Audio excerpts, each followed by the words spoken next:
Aujourd'hui, on plonge dans un sujet fascinant.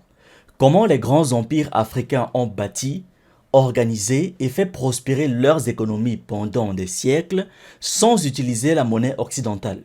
Pas d'euros, pas de dollars, pas de francs, même pas un système bancaire à l'européenne. Et pourtant, des royaumes entiers ont accumulé des richesses immenses, ont mené un commerce international et ont mis en place des systèmes économiques stables, solides et ingénieux. Alors, comment ça fonctionnait? Installe-toi, aujourd'hui on remonte le temps. Pendant très longtemps, un mythe colonial a circulé, celui selon lequel l'Afrique n'avait pas d'économie organisée avant l'arrivée des Européens. Cette idée est totalement fausse.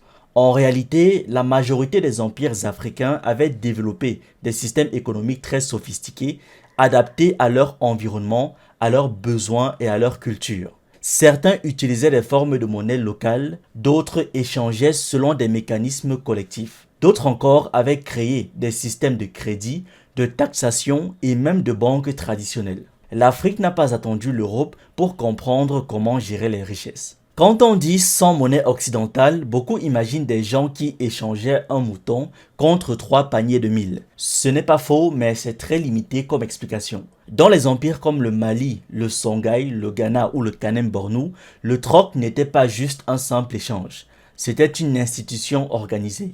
Des marchés spécialisés existaient depuis des siècles, les prix étaient fixés collectivement, les échanges se faisaient souvent avec des régulateurs appelés les maîtres du marché, certaines places commerciales avaient un système d'offre-demande comparable aux bourses modernes et surtout, le troc fonctionnait en parallèle d'autres systèmes économiques. Contrairement à ce que pensent beaucoup de gens, l'Afrique n'a pas attendu l'Europe pour avoir des monnaies. Il y avait des dizaines de monnaies locales selon les régions. Les kauris, ces petits coquillages venus de l'océan Indien, ils ont circulé dans toute l'Afrique de l'Ouest, dans le Sahel jusqu'en Afrique centrale.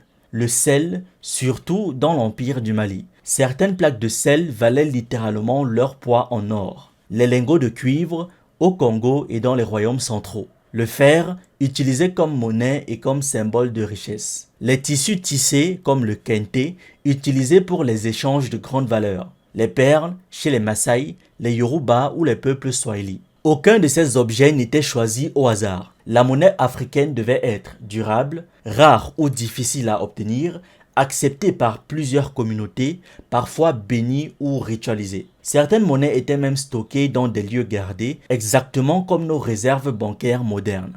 Dans beaucoup de sociétés africaines, il existait des systèmes proches du crédit bancaire. Par exemple, la tontine. Un groupe met de l'argent ou des ressources ensemble, chaque membre reçoit la somme à tour de rôle, c'est un système d'épargne, de crédit et de solidarité à la fois. Ce modèle, aujourd'hui encore très utilisé en Afrique, existait bien avant l'arrivée des banquiers européens. Ensuite, on avait les greniers communautaires dans l'Empire du Mali, au Songhai ou encore chez les Ashanti. Les surplus agricoles étaient stockés dans des greniers contrôlés par la communauté ou par l'État. En cas de famine, les populations pouvaient emprunter ces ressources. Cela garantissait la stabilité économique et évitait les effondrements. En clair, les systèmes de solidarité faisaient office de sécurité sociale, de banque centrale et surtout de fonds de crise. On pense souvent que l'impôt est une invention moderne, mais non, les empires africains avaient déjà des impôts très bien organisés. Dans l'empire du Mali, les provinces payaient des taxes en or, en céréales ou en bétail. Le commerce transsaharien était taxé à l'entrée et à la sortie. Le trésor royal finançait l'armée,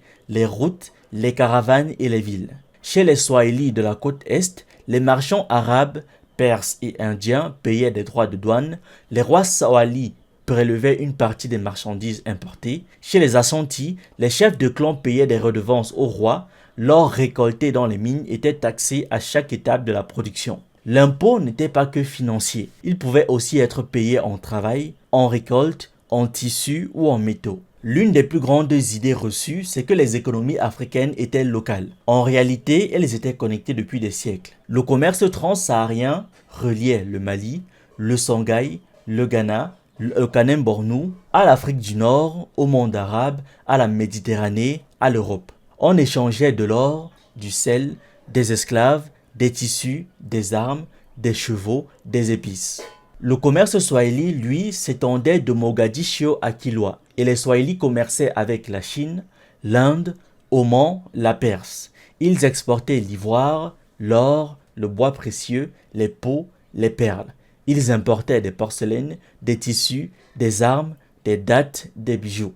Et tout cela sans monnaie occidentale. En Europe, la richesse était souvent stockée en argent, en pièces et en propriétés privées. En Afrique, c'était différent. La richesse africaine était collective avant d'être individuelle. Elle prenait la forme de bétail, de bêtes, de réseaux d'alliances, de familles nombreuses, de greniers remplis, de métaux précieux, de pouvoir politique, de prestige rituel. Ce qui comptait le plus, ce n'était pas d'accumuler, mais de redistribuer. Un chef qui ne redistribuait pas ses richesses perdait immédiatement sa légitimité. Alors, comment les empires africains géraient-ils l'économie sans monnaie occidentale? Grâce à des monnaies locales variées, un troc structuré, des systèmes de crédit traditionnels, une fiscalité organisée, un commerce international et une vision collective de la richesse. Ce sont des systèmes complexes, efficaces, profondément ancrés dans les réalités africaines. Et pourtant, une grande partie de ces savoirs a été effacée, minimisée ou présentée comme primitive. Mais aujourd'hui, les Africains remettent les choses à leur place. L'Afrique avait des économies développées, innovantes et résilientes bien avant l'arrivée des Européens. Merci d'avoir regardé cette vidéo. N'oubliez pas de liker, de partager et de donner votre avis en commentaire. Vous pouvez aussi nous suivre sur nos différentes plateformes Facebook, YouTube, TikTok et surtout sur le réseau social africain Diba World, disponible sur Android et iOS. Pour ceux qui le souhaitent, vous pouvez aussi rejoindre notre communauté WhatsApp. Tous les liens utiles sont dans la description.